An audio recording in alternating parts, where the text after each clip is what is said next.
할렐루야. 3월 9일 월요일 매일 성경 묵상 말씀입니다. 여러분들은 장례식장에 가보신 적이 있으신가요? 장례식에 참여해 보신 적 말이죠. 저는 성경 말씀대로 결혼식 잔치집보다는 상가집은 되도록이면 방문하려고 애를 씁니다. 왜냐하면 전도서 7장 2절 말씀에 소상집에 가는 것이 잔치집에 가는 것보다 나으니 이는 모든 사람의 결국이 이와 같이 됨이라. 산자는 이것을 그 마음에 둘지어다 라고 했기 때문에 슬픔을 당한 가정에 위로도 되고 해서 그렇게 합니다.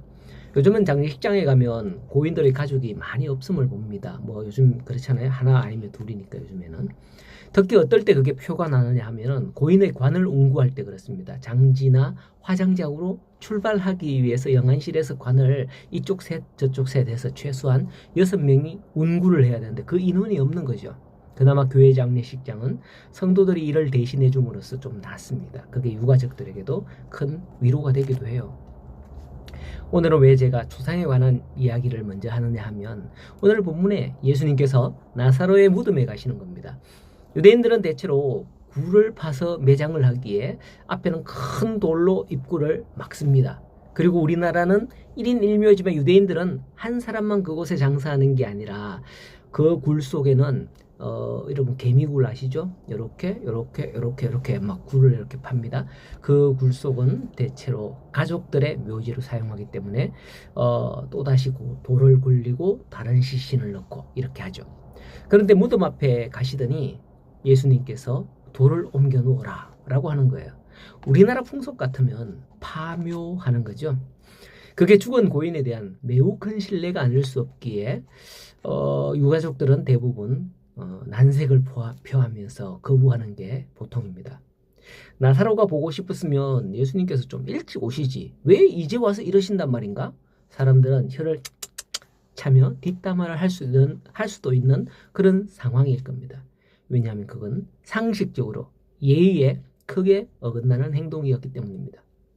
그러나 예수님의 이러한 행동은 그런 이유가 있는 겁니다. 40절에 예수님께서 이르시되 내 말이 네가 믿으면 하나님의 영광을 보리라 하지 아니하였느냐라고 하시는 거죠. 며칠 전에 예수님께서 나사로가 병들었다는 소식을 받았을 때 이미 이 일은 하나님의 영광을 위한 일이라 하셨고요. 이미 예견된 일이었습니다. 그 영광이 어떤 영광인지 지금 보여주려 하는 거죠. 그러기 위해서는 죽은 나사로를 막은 무덤 입구에 돌을 옮겨 놓아야 합니다.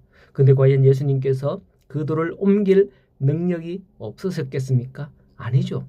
후에 예수님께서 죽음에서 부활하신 날 무덤 입구의 돌은 어떻게 됐습니까? 큰 지진과 함께 저절로 열렸습니다.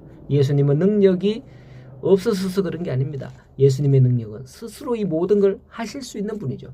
그러나 그들에게 요구하는 것은 이것입니다. 그들이 믿느냐 안 믿느냐인 거죠.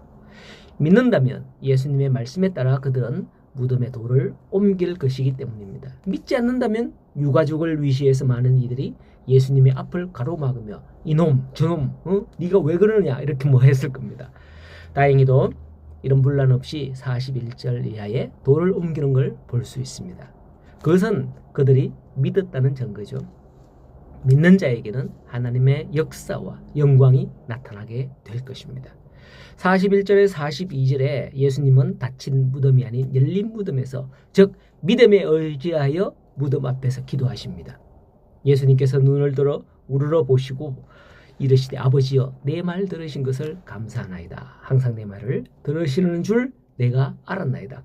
그러나 이 말씀을 하옵는 것은 둘러선 무리를 위함이니 곧 아버지께서 나를 보내신 것을 그들로 믿게 하려 함이니이다 라고 기도를 하십니다. 이것은 예수님의 공생의 최후의 표적이자 최고의 기적을 일으키시는 겁니다. 우리는 이 내용을 통해서 예수님의 자세와 마음을 본받아야 합니다. 그리하여 예수님처럼 간구하면 하나님의 응답을 받을 수 있습니다. 하늘을 우러러 보셨다는 것은 나사로가 부활하는 기적은 바로 하나님 아버지께서 주신 것이라는 의미죠.